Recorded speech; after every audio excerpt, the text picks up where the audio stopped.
एक गांव में एक पुराना हवेली थी जिसे लोग डर के कारण दूर से ही देखते थे। कहा जाता था कि उस हवेली में एक लड़की का आत्मा बसी हुई थी जो कई साल पहले एक दुखद घटना का शिकार हो गई थी। एक रात तीन दोस्त अरुण, दीपक और मोहन हवेली की ओर बढ़े, यह जानने के लिए कि क्या सचमुच वहां कोई भूत प्रेत है। हवेली के अंदर घुसते ही चारों ओर अंधेरा छा गया और ठंडी हवा बहने लगी। अचानक उन्हें एक अजीब सी आवाज सुनाई दी। कोई बूढ़ी लड़की रो रही थी। आवाज के पीछा करते हुए वे एक पुराने कमरे तक पहुंचे जहां एक पुराना शीशा रखा हुआ था।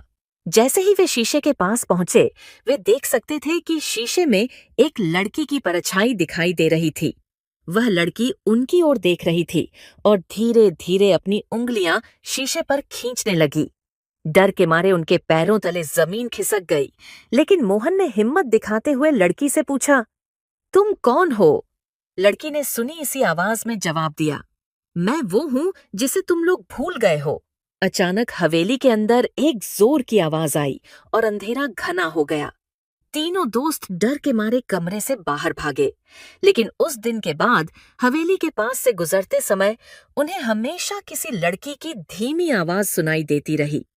वे अब तक नहीं जान पाए कि वह कौन थी और वह किस लिए अपने रूप में वापस आई थी।